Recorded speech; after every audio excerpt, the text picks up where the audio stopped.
Ladies and gentlemen, our next guest here on Driving with Dave is a stand-up comedian, Amber Autry. How are you? I am thriving. Thanks for asking. What a nice way to put it. Everybody, yeah, thank you. And everybody reacts that way, and it brings me joy. Well, have you been to Cafe Gratitude before, speaking of LA? No. Every item is a thing. So I am thriving is like their kale salad.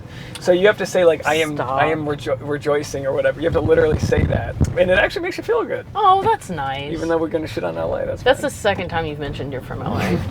Well, that's a callback. It's official. Am I wearing my Nashville hat? Oh, look at this.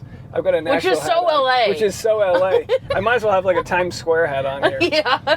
Are you from Nashville? No, I'm from LA. No, I'm just kidding. I'm from Sparta, Tennessee. Sparta, Tennessee. Yeah. That sounds like a. You know what? Autry means noble strength. I looked it up. Oh my god. And that's also like Spartan, right? That's fucking cool. So I'm pretty cool for making that. Yeah, that connection. Right Yeah, definitely. Spartan. Are you a Spartan? Is that like a? Yeah, we definitely hammed it up. Like our games, we'd be like, "This is Sparta." Our license plate said that. A lot of gay jokes, probably. Oh. And Spartans are the first sort of like openly gay culture. Oh, that's cool. That's just what they taught me, but I'm you Googled that too? I'm state school, Rhode Island, so I don't know if that's legit. I didn't know that. That's not true at all. I don't know. That's what I heard. I heard the Spartan warriors all the men lived together and they separated them. So like love found a way is kind of the idea. Oh, I don't know if Sparta, Tennessee has caught up to that. How far? Like, what's your closest airport? Nashville. Oh, okay. So yeah, it's like an hour from Nashville. Okay. Yeah. Nice. But I lived in Chicago for 8 years. Like I moved up there and then just moved back like 2 years ago. How does it feel moving back? So good. I love the comedy here. It's such a good place for comedy here, and then a great place to travel from. Yeah. Like you've got all these states that you can hit within like 3 hours. Well, that's why I'm here. Yeah. I was like, this is a very convenient part of the country that also, not just convenient, also has incredible energy in the creative world, I think. Yeah. Jeez, I was like, no offense to like some cities, but you're like, you kind of just don't feel like a vibe. Yes. There. But I feel like Nashville, I don't care if it's mainly music, it just feels like it's got people trying to make it, which is important. And it's on the way up. Yeah. Like building, it's so cool to see it grow. What were you in Chicago for? Comedy. Oh, you just moved there for comedy. Mm-hmm. So let's get into it. How long you been doing it, and like sort of what made you get into it? Because it's usually not everyone's first, right? Isn't comedy like a thing you fall into? No. This was it. Yeah. Always. Yeah. When I was little, I used to create shows. So I've always been a dancer. So it'd be like a comedy dance mix. I'd charge my family a quarter to see shows in the living room. Nice. That I didn't pay rent for. Well, I mean, hey, you're performing. Right? You're basically on a residency at that point. This is Amber's residency here in the residence. Oh, we're at Zanies. I didn't even know you lived that close to Zanies. Best club in the country. That goes to show I had no idea where I was just now. I literally picked you up from the south end because I was dropping off screws to a guy who bought something off of me on Facebook Marketplace. Oh. Facebook Marketplace. Are you people pleasing? Yes. Sounds like it. I wanted to charge $400, but I broke the thing getting out of the truck. Oh, so I was like, give me $200 for it, and then I forgot to give him the screws. So now all of a sudden I'm at this guy's like daughter's bowling class. No. I was like, wherever you are, I just wanted to give it to him before I left town because then it would have just ate away at me that his chairs didn't, Not a bowling class. A bowling class, yeah. Kids these days, Is he trying to get her bullied? I don't know, maybe. I don't know. It was a seedy bowling class too. It wasn't like the hip alley. But anyway, sorry to interrupt. So you knew performance was in the books for you. Definitely. I've always loved making people laugh. And then I'd never been to Chicago, but after college, I went to college for acting. And after college, I was like, Chicago is like comedy mecca. Second City's there. So many people came out of there. So I graduated from Second City Conservatory, which is improv. And it was cool. There's benefits to it, but ultimately I was like, this doesn't light me up. And my mom had always told me I need to do stand-up. So I met this guy. That's amazing your mom told you that. Yeah. I wanted to ask because what was the vibe like in Sparta as far as was there like you get out of this town and go do it, or was it kind of like, what did you see a path there on your own? Thankfully, my family is very arts interested. They've always been like, get out of here. Like, I went to plays growing up. I like got some culture. As far as I know, I had a great family. Because that's like, you don't. I had an aunt who was in soap operas, and that was enough for me to be like, she did it. There's a bigger world. Versus like not knowing, and I'm from a town where there was like a couple bridges to get off the island. So there was sort of this idea like you didn't leave if you didn't have to. Oh, wow. And that can be, I know in the Midwest or the South in different places, if you're not connected to a local theater or anything that shows you something, then you only see like the professionals on TV and you don't see the link to get there. Yeah, definitely.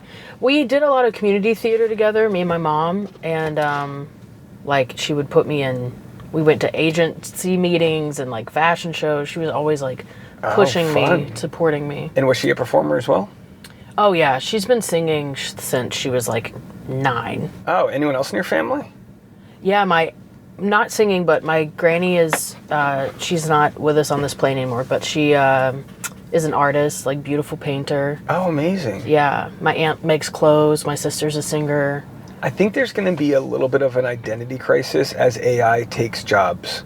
And I think I hope it helps art, because like, what are we going to have left to do? Other than express ourselves. Isn't that exciting? It totally is, if people can recognize that. Because like, this isn't one of those like, well, boomer, you learn how to code, your trucking job's over. It's like, this is your chance to do whatever you never thought you had time to do. Yes, that's very exciting. It should be, a good way to look at it. And it might be, it might be scary to people, because it's like, all right, gone is the excuse. You can just, and I think with the internet that showed people how to, and TikTok, so many tutorials came out that just showed people how to learn how to tap dance or whatever the heck it is. Yeah, I love TikTok. It's good for stuff like that. It's so good. It's good for, it took away, because I'm sure, how long have you been doing like improv for? Like, when did you start? Oh man, I started in college, which I graduated in probably like 7 years. Okay. 7 So years. okay, now I feel old because I'm not, I've around 10 or 12 years ago, I started making sketches. But at the time, you needed a Canon DSLR, which they were very expensive, and you needed separate audio and the zooms and all these things, very expensive stuff. So like, we only knew like one person who had all of this Lucky thing guy. We needed, and we hated this guy. He has he's since been arrested for a crypto scheme. Yep, a crypto scheme. So I've been told. I read about it. And I say this because, well, I don't want to shit talk him for the other reasons, but he was just like, dude, all right, you can hang with us, bring the camera. Like, yeah. That was all we had. Now you have your cell phones, you have all these other ways to kind of take those steps. But it was a leap if you wanted to make sketches. You had professional editing, needed a professional computer. Right. And I think that's kind of all being built into people's like phones now. Yeah. In a way, so it's a little bit more accessible. I know my friend just got the new iPhone 15 and she was like, why is there so many like gadgets on here? I just need to take a picture. Isn't it crazy? We've totally gone. I was actually, last week I had Drew Harrison on, and we were talking about like the cell phones that came in the bag, like the early days where you had to like hold it and it was like a spiraled thing. Oh. And cell phones went from bulky to tiny, like the little razor thing, and then now they're getting bulky again because it's like, nah, put more shit into that thing. Yeah. We need, like, my cell phone's my wallet, right? It's got like all this shit attached to it. But yeah, the new iPhones have that like that Michael Bay kind of way of shooting where image stabilizes, so you can get these amazing like panning shots, and I'm just like, this is next level. There is no reason to not tell your story other than basic resistance, and resistance comes from fear. Yes. So like, how did you go from your mom telling you should do stand-up to like taking those initial steps? Yeah, I mean, I've always believed in myself. Even in college, like when I was going through acting school, acting classes, and the teachers, kind of bitter, but they would be like, now listen, nobody makes it in this field, so just get that in your head. And in my head, I'd be like, well, I'm going to make it. Like, it's always been, I just know it. There's definitely been hardships, but like, I think once I met that guy in the subway and he was like, you should come try stand-up, because he was playing a guitar. I was like, you're killing it. I want to do stand-up. He's like, I have a mic. You should come try stand-up at Which it. subway? The Red Line in Chicago. Yeah. And was he hitting on you? No, he was so chill. That's a great breadcrumb for you. Yeah, it was so nice. And the next guy would have, it would have kept coming. That's the thing, is like, I feel like the breadcrumbs would have kept coming. Yeah. Until you actively took like a corporate job or something that pulled you away from them. Yes, totally. Yeah. And I did stand up and I was like, this is it, dude. I just knew it from the first mic. And you did well? I did. When was your first bomb? Or are you still waiting for that moment? No, I've had hard shows. No, I've definitely, like when I first started, there was a mic that I went up there and no jokes would come to my mind, so I just started crying. And the guy was like, theatrical way, just like, no, like I was upset. And the guy was like, you can sit down. I was like, okay. But no, for the most, I mean, I had a girl cry at a mic recently in LA, and third time mentioning LA. Well, I had to say it because like maybe her heart was broken. It might be LA based, to be quite honest. We've all cried in our car outside of a Panera. Oh no! Everyone in LA, you learn to eat in your car. At least now there's a TV in the car, so it's a little less sad. That's amazing. Yeah, isn't that nice? You're like, I'm just gonna watch a little Mr. Beast video. But she was doing fine, and it was a room full of men, but everyone was sort of being supportive. But one guy was an asshole, and then she just was like, you know what? And then she just broke down, and we all got so mad at this guy. We're like, dude, fuck you, man. Like, don't be the guy that makes us all look bad. Like, we're all being super. And again, who knows? You might have just had a bad audition, or you're like, who knows what the deal was? But it gets heavy up there. Yeah, dude. It's high very stakes. Vulnerable what we do, and I forget that sometimes. Going up in front of crowds of people, sometimes, a lot of times, strangers, and being like, "You like what I'm saying?" So what makes you anxious or nervous now performing? Because obviously you've done it for a long time, so I'm sure the threshold's probably higher. Yeah, I've been doing a lot of work on not having those emotions. I still, right before any show, doesn't matter what kind of show, what venue, doesn't matter, I'll still get like, oh, it's about to happen, like the roller coaster drop. But instead of anxiety or nervousness, I try to reframe it as excitement and just remind myself that I'm good at this and someone out there is going to love what I do, even if it's just one person. Yeah, I mean, I was told that my first set was that excitement and anxiety are kind of the same hormone. Right. And it's kind of like, are you gonna paddleboard or paddle down this white water rapid or try to swim up it? And I feel like anxiety is trying to swim up it. And when you really feel that flow, you're just saying, all right, here it is, now go fuck yourself, or whatever you have to say to tell it to shut up. Yeah. But yeah, for me, that's a good image. You know what it is for me? I get so much anxiety when I set the expectation so high. So if I'm like, all right, I'm trying to tape this set, it's going to be a good set.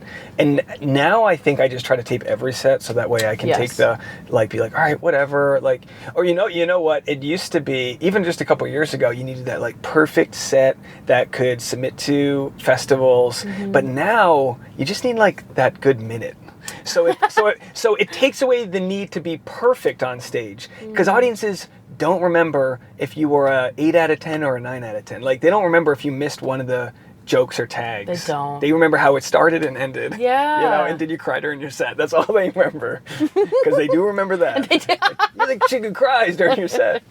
And if you were having fun, I feel like a lot of times they don't even remember like jokes or anything. They're like, you look like you were having a lot of fun up there. I'm like, fuck yeah. I judge, and I probably judge because I'm jealous. I judge comedians that are laughing when I know they already know their joke. And obviously there's a difference between having fun but then I go, oh, this is sort of like a performative aspect of it, is bringing the audience into the vibes of like, here. You know, and it's like, okay, you know, it's your third time on stage. Don't be slapping, you know, like doing the Dave Chappelle move. You know, you see comics doing that. It's like, all right, chill out, kid, Kevin Hart here. But it does make a difference psychologically. I saw someone posted something where they were saying, yeah, you know, that guy's jokes weren't really good on paper, but he made them funny. And it's like, well, isn't that the point? It's not what you say, but how you say it sometimes. Definitely. And that's why sometimes you'd be like, I know this joke crushes and I just bombed it. Like, why wasn't it believable or whatever? Right. And that's just kind of the audience kind of found you to be a fraud or something. Yeah, or they can, I mean, I'll go back. That's why I love filming myself instead of just audio, because I can watch myself and be like, oh, I was nervous, or oh, I wasn't leaning completely into that joke. And that's why they can see that, you know, when you like believe in the joke or not. So you moved back to Nashville. Now, tell me the feeling of, did you move back to close to your family, or, you know, tell me the feeling of moving back to like a place you knew versus kind of being in Chicago doing, you know, performing there. Yeah, so like I'm so grateful I started in Chicago because I could get up like 6 times a night, you know. That's like, I'm grateful for that beginning. And growing up I was like, I'll never live in Nashville because I lived beside it. I'm like, ugh, no thanks. But then, so it was an array of things that got me to come back. Like it was the pandemic, my family's here, and also Lucy at Zany's, I performed there, and she was like, if you move here, I'll work you. And I was like, there shit. You go. Boom, boom, boom. Like it's all lining up. And I moved here and instantly fell in love with Lucy, the club, the environment. I'm like, Nashville is like a small, big town. It's perfect for me. So I'm still in love. Like I'll fly in back into Nashville, see the skyline, and get giddy. You know, like I'm home. It's great. Nice. I was just here doing a podcast in May, and just flew in because I was like, this might be good for my audience. You know, the podcast I was doing, and then I went to Zany's. I was only there for like one night. I did their Monday show, and I was like, oh, there's comics here. Like you get so I know it sounds so stupid, but like when you don't know a city, you just fly over it. You go to, I only knew, I'm from New England, started in New York and LA. That's all I knew as far as comedy went. And immediately I was like, oh wow, I shouldn't sleep on this. The homes are a good price, the people are pretty chill, and it's close to my wife's family. So as soon as she's in Kentucky, so it's close enough. Okay. And as soon as we, you know, found out we were having a baby, I was like, all right, let's look. Like this is the time. And I kind of feel as if that sort of started because of the a lot of new life things happened because of the pandemic. So you said you moved back. Is that just because that was kind of like, all right, we're all shutting down, let's just go to family? Yeah, it was like, I mean, Chicago was kind of opening up again, but everything was behind those like plexiglass things. It was weird. Or a lot of virtual, which virtual is what launched me into doing comedy full time, so I'm grateful for it. Oh, good. How did you transition into that? Just you picked up like pandemic shows? Yeah, so I remember vividly the day that I was like, I can't serve anymore. This makes me hate people, and I don't hate people. I can't do this. Yeah. And then I was like, I'm going full-time comedy, and that's when pandemic happened. And then I started doing virtual shows through Pat Truer, and companies had all this money with nowhere to go. They weren't going on trips. They weren't having big shindigs. So they were like, yeah, do 10 minutes for $700, sure, you know, or like $1,000. Like they were just. So I was able, and I was at home in my pajamas, so I was able to like save up this money and meet all these people from around the country by just being right in my home. How interesting. So once the world opened back up, I could hit up so-and-so in Arizona and be like, hey, remember me from that virtual show? I'm physically coming out now. You know, like, it was very... I was terrified of virtual shows. I know, everyone says that. Terrified. I mean, they weren't fun. I'm going to be honest. I didn't do any. But that was when my YouTube was taking off. So I had a similar thing, just like it was different. But it all took off, and I was like, this is just what I'm going to put my energy towards. Didn't knock it. But then someone asked me to do their Clubhouse show. And I was like, all right, whatever, sure. I just like said yes. And then I did it, and I got some good laughs. And I was like, oh yeah. Like, this is like, maybe, this isn't sex, but it's like watching porn. You know? Like, I still felt something, you know? So I was like, I shouldn't have slept on this, but I had like you know, it was a similar thing where that was during the second half of the pandemic is when my life changed. I didn't have to go back to my job before that, and it sounds like you kind of had maybe the same experience. So so was waitressing just like the survival gig? Yes. And how did you handle like projections from maybe the people you served? Did you tell them you were a comedian, and like was there any sort of pride issues with like having this side gig that you probably care nothing about, right, and knowing you're worth more, but you're not there yet. Yeah, dude, it was really hard. At that, I would tell some people, it's funny because like now, like Uber drivers or something will be like, what you going to the airport for? Work? What do you do? And I'm like, oh, say marketing. Yeah, that's super annoying. You do not want to say comedy because they'll be like in the rear view like, oh yeah. Where do I know you from? Tell me about you. Yeah. You know, I'm pretty funny. I'm like, oh, that's awesome. I feel like it was mostly just sucking my soul away. Because like I said, like I love people, and serving really, I saw the worst parts of people. When you're hungry, you're not great. What kind of restaurant was it? Oh my God, I worked in so many. I worked in a burger place. I worked in a brunch place. I worked in a 5-star Michelin restaurant with like marble plates. And which was the hardest customer-wise? That's a really good question. question. Gotta think a burger joint would be pretty chill.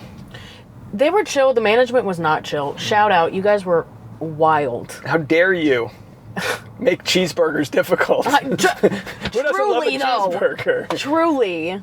Oh man. Like I was no, terrible. but I always wanted to have a podcast that was called like, you know, like something about survival jobs, because you don't know. I was a comedian, actor, and all that for well over 10 years before I kind of like started making any money, really. You know, you make a couple bucks here or like $1,000 there, some random thing, but for the most part, minimum wage jobs working for tips. Yeah. Uber, all of that. And it got bad right before the pandemic, where I was just like, I remember I had my sister called me, and there was a niece in the background. I shouldn't say niece, nephew or niece. I don't want to give it away. And someone was like, who's on the phone? And they're like, it's David, it's Uncle David. And I could hear someone in the background, and I was at my work just on the brink already. And I could hear like a 7-year-old being like, that's the uncle nobody knows. I cried. Yeah. I was so like, what is my life worth? What are we doing here? And I felt the feelings, and I just kept on going. And eventually, it's, you know, tides have turned. But fuck, you're like man. tearing up a little now. Yeah. It's like coming up. Well, because you're like, first of all, I'm glad that wasn't my son or daughter that didn't get to know me for those years. I'm glad it was just a niece or nephew. But it was tough living across the country, and I'm getting a little closer. I'm closer to Rhode Island, but I'm not quite there. And you remember that, and I go, how lucky do I feel right now that I didn't like make it year one and piss it all away because I didn't value it at all. Do you know what I mean? Yeah. Like I'm now like, oh, we've done blood, sweat, and tears. Now I get to retire my wife, spend time with our kid. Everything's worked out, but I had this long, you know, chunk where I was like, is this worth it? And without ever really wanting to quit, I had to start looking at, do I need a survival job that's more corporate? And then every scenario took me farther away, and you could just see the shoreline drifting away. Yeah. And then the pandemic hit, and that just gave me a chance to fucking chill out. Oh. You know what I mean? Yes, I do. And that's all it took, is a little reassurance. So whenever it's not about everyone should live off of universal income. It's like we all need a little bit of like pressure taken away from that tension that's driving us all mad out there. Truly. Maybe what would be nice is that some AI like, all right, now we can go to that 25-hour work week because no one, but it's like, no, instead everyone's working just as hard, but doing 10 people's jobs, and they're fried. And I don't know, I guess I've made it to the other end, but I'm lucky enough to know like, you shouldn't have to make it on YouTube to have, to like experience a little bit of that sort of serenity to then be able to pursue your actual art. So true, dude. So true. So true. That's how, like, I love being full-time comedy. It's amazing. It's a dream. It's my dream, you know? But also people will be like, oh man, what's it like? And I'm like, well, you're not just a full-time comic. You're also, you know, a manager, an agent, a video editor, a coder, a finance guy. You know, like, It's so many jobs. Yeah, why do I need to know so much about Photoshop? It's like I've learned so much about Photoshop. I've coded so many websites. I'm like hours long videos of me just being like, okay. You're like, I miss those cheeseburgers. That was an easy life. Oh, I don't know about that. No, but I get it. I get it. It's like all I want to do is hire someone so I don't have to schedule shit by myself. Do that. Just lighten that load just a little bit. Yes. And that, I mean, but then again, sometimes you'll see people, I've opened for comedians who hire too many people. Ooh. And then they become like a boss. And I'm like, I don't want to have to tell someone they're underperforming. I've had so many people be like, because I'll bitch online about like, I really could use this help. And I get people sending me their resumes. Right. I'm like, we're not there. Yeah. We're just not there yet. But now with the baby on the way, I'm like, well, can you do some part-time baby stuff and Photoshop? Can we do babies in Photoshop? Is there a niche there for anybody? Yeah, right. But it comes down to wanting to clear the plate so you can do something creative. Right. Because all of the things you just mentioned are absolutely things you have to do. And if you're not doing a majority of those, you're getting left in the dust. Right. No one is that transcendentally funny. Most people aren't, where they can rely on just being a goofball. You got to get your shit out there. Well, you have to put that goofball out there. Yeah. And that's why I'm manifesting, calling in, focusing on a team that is not just like good at what they do, but we're aligned in our vision. And so it's less about like them just taking some of my money and doing what they're good at, and more about like creating art and them supporting me and vice versa. So I'm being patient, but it does like, you're working like 24-hour days. Yeah. Oh, we were talking before we went on air. I'm going to be up till midnight. I mean, I'm up till midnight every night because I do two podcasts a day, 3 videos a day, and then I'm trying to write jokes. It's like, what? But it's still a lot less work than my side gigs were. Yeah. I promise you, I'm still like working less and care more about it. It's just like, okay, everything's like, how do we minimize the bullshit here? Yes. I've got a relative who I found out from somebody else. This has been denied, but I found out they didn't want to refer to me as a comedian. And why? Because of their own, it must be because of their own shame. And they wanted to, they were like, they called me like a writer or something. Oh, interesting. And I was like, and this is my biggest trigger. Is I used to work a job that was I did Uber for a few years, and then I worked a job that was driving like golf carts around, and I was driving tourists around in Santa Monica, Los Angeles, and everyone's always like, "What do you do?" And while I should say like marketing, right, part of me felt that I had to say what I did. Yes, I'm a stand-up comedian, right? Because part of me was like, I need to not know that while I'm doing this gig. I need to know what this gig is for. It's for me to have the free time and flexibility to go do the other things I'm pursuing. Exactly. And then I would get the people, well, what's your plan B? What if you don't make it? And it's just their fear projecting onto you. Every other conversation.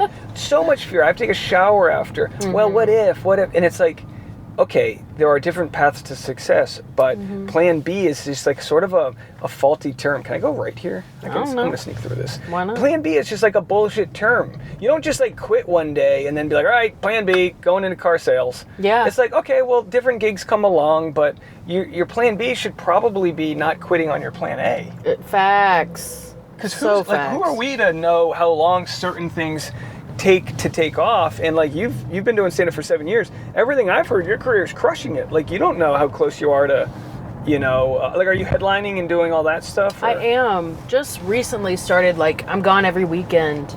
The majority of them headlining my own spots. Amazing. Clubs. Yeah. Tell me about that. Tell me about like what's your business plan and how did you kind of make the leap to that? That someone was just asking me the other day about that. I think I was always on my vision. So like I would look at other headliners like Rena Calm, for example, Tyler Fowler. These are 2 like Chicago people, but they were always on the road headlining. And so I would like look at their dates, and if I saw a club that like wasn't that well known or a spot, I'd hit them up, or I'd like track it and be like, I could hit them up and like do that. And so what would your like sales pitch be to them? Did you have an audience that you knew would show up? Because if you have an audience, you can just do a VFW. You can perform anywhere, really, if you know people are going to show up. But that's the hard part, is kind of like selling that. I think I started getting more responses after, so I was opening up for Fortune Feemster. Amazing. And I would put that in the subject line. Gotcha. So that when they saw the email come through, they're like, oh, they saw, like, okay, this person is like working on that level, you know? Yeah, that's not something, you don't just sort of make that up. That's easily vetted. Right, yeah, exactly. And then I have a Don't Tell special, so that helped. It's like a good clip, you know? Don't Tell is crazy. I interviewed Kyle, must have been 9 years ago. Amazing. Before Taylor, and we were just doing open mics. And when that all took off, it wasn't even a thing until it was, like, one day it just caught fire, it seems, and just spread. And that's what I love about comedians, is like, we're all sort of like, I don't know, it's like a trade, right? Where if a business model works, it just starts popping up all over the country, because we're all like super spreaders, because we're all touring and moving around and stuff. Yeah. So that's really cool. And of course, they really invested in great quality. Yeah, dude. Which is all you, I mean, obviously with talent, you need the jokes, but the quality was so great that became sort of probably better than a Just for Laughs. Yeah. In a way. Truly. That's what, like, when Just for Laughs just went under and people were like, oh God, what are we going to do? I'm like, something else will pop up if it doesn't come back. It always, like... How many reminders do people need? This happened when Tommy was the booker at the Comedy Store. People kissed his ass for years, and then he gets fired one day, and everyone's like literally ready to hang themselves. They're like, what? There's no equity. What did I do this for? And then the same thing for that festival. Like, if you rely on a gatekeeper, that shit's gonna lock up one day, and then what? You know, like, what's your thing? Yeah. And in the end, and by the way, we're driving by this dog park. Isn't it so cute? I'm going to spin this camera around. This is, if you're ever feeling bad, I just want to hang out at this dog park. We call it, at 8 p.m., we call it the pup parade. All of them have to leave, and they Slowly all leave. Out. Yeah. Do you have a dog? I have 2 cats. Oh, 2 cats? Okay, that equals But I grew up. Dog math. But I grew up on a farm, and so we had like 12 dogs at a time. Oh, there you go. Yeah, just like all strays and rescues. We've got a 15-year-old Basset Hound. Aww. And we have 10 yoga mats arriving today from Amazon, which are getting lined on all of the hardwood floors. Because he pees? Because he cannot walk anymore. Fuck. He's just can't. He does pee. He has diapers. We settled on diapers about a year ago, and it was, what a no-brainer. I can't believe we didn't do this. They just sling around the dick so they don't do the poop.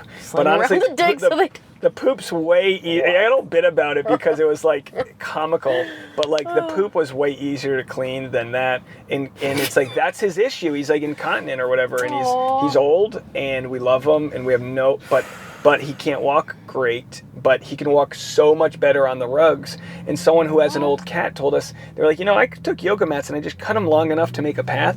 And sure enough, we had a few yoga mats we put out, and we're perfectly fine on it. Amazing. He's still kind of like limping, but like he was like sliding off the hardwood floor. Right. So we got, my wife's like, we just got to get 10. And I was like, well, there goes the beautiful new home we just bought. It's going to look like, we're just a bunch of hippies doing yoga.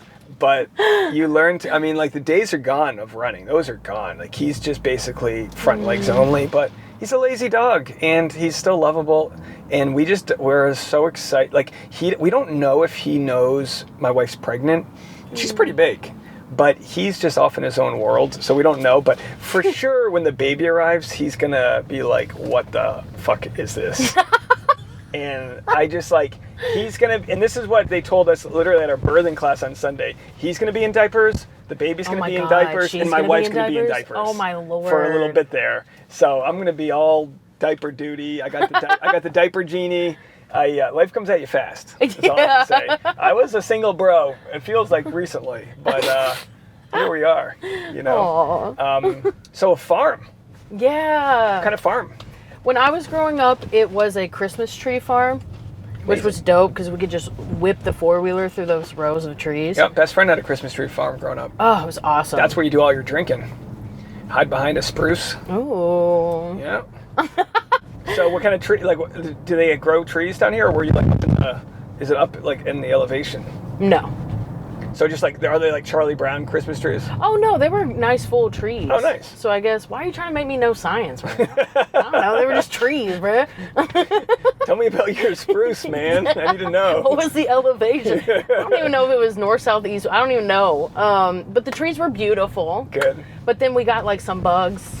Oh, dang. In the trees, and it ruined everything. Oh, they wiped the trees out? Yeah, it's a bummer. Gosh. So now the farm is nothing. You're a Hallmark movie. Are you kidding me right now? I've seen every Christmas movie there is, and I've never seen the bugs got the trees. This is seriously, write this, please. You got your beautiful grandmother singing. This sounds amazing.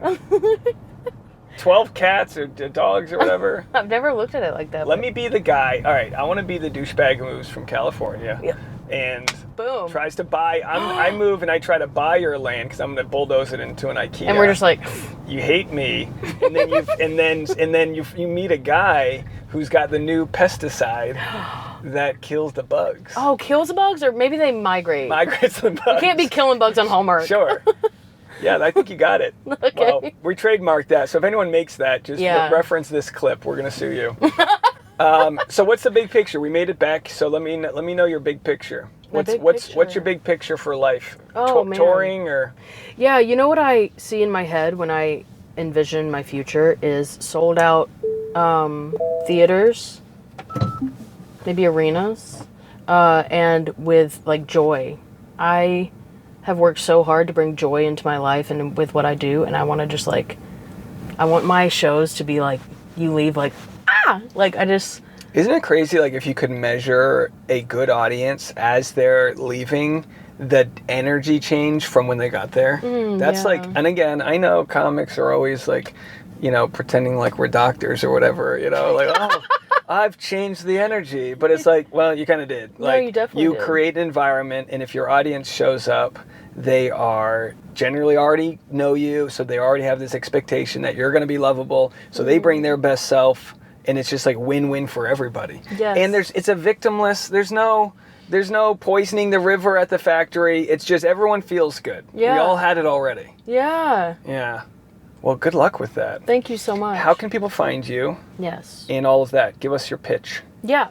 So I am on literally every platform: TikTok, Instagram, Grubhub, LinkedIn, your dad's phone. I'm on all it. Damn. It's got him. At Amber Autry Comedy. It's AMBERAUTRY Comedy. I also like. Please join my email list and my text list in my bio. That's on every platform. That's how I let you know when I'm coming to your city. And it prevents from TikTok bans. Please. Give your email. Please. The link is in the bio, dog. Oh, I wish I knew you were in Boise. She emailed you! She's in Boise! Jesus! Will you be here April 14th? Oh my goodness. Tell me. No. All right.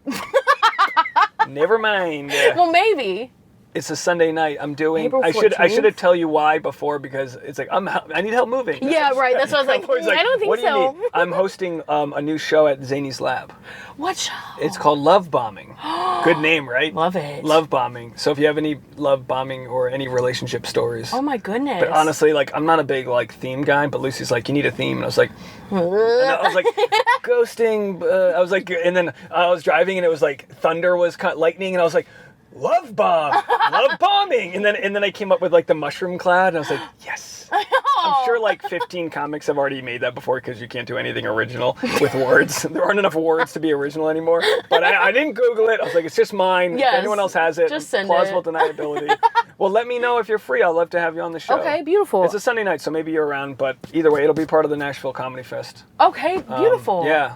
I have two more things to mention. Please, go ahead. April 23rd, I'm headlining Zany's Nashville, so please get your tickets to that. Yes. April 23rd. Buy them early. Please, God. She gets the ticket list and feels better and doesn't have to have a panic attack wondering if her aunt is going to show up. Please, God. So just buy them early. Thank you. And if you're on the fence, buy it anyway. Just buy it anyway. Go for it. Truly. Okay, next. Okay. Also, I have a podcast. It's called I'm Fine, It's Fine. Me and my co-host, who is a trauma therapist, talk to creatives about their trauma and how it influences their art and their lives. Yeah. How long have you been doing that for? We just hit a year in January. Oh, congrats. Yeah, thank you. That's fun. We love hearing stories of kind of like overcoming the beast. Oh man, that we all have. It's true. It's like a little bit of free therapy, honestly. Oh my gosh. And most people don't know their trauma. They don't. They'll be like, well, this happened. And we're like... And you're like, yeah, talk about it. And they're like, oh yeah, maybe that was the start of it all. Yeah. We're not all like a comic book movie where we get to know, our Batman origin story. Yeah. Too many people are too busy to take the time to like go back and think of it. But that's so great to have. And I'm sure your audiences just like soak that up because we all learn from other people's trauma. True. Yeah. Yeah. I'm very grateful that people come on and are willing to be vulnerable with us. Nice. Sure. Well, thank you for being vulnerable with me here. I appreciate Same. that. So really good to meet you. this. You were highly recommended, and it turns out I think I messaged you before I moved here because someone was like, here are the 10 people to hit up. You know what I mean? Yeah. So like you're already in that list, whether you want to be or not. But then when Fiona was like, yeah, you gotta, she was wearing a clit hat. Boop. Clit. There you go. Yeah. I won't ask, but I'm sure that's a bit. Is it a bit? It's not. I just love like clitlet, Oh, okay. So it's that's just a vibe. It's a vibe. There you go. Well, thanks again for doing the show here. Thanks for having me. And we'll see you next time. Okay. Yeah, there it is, folks.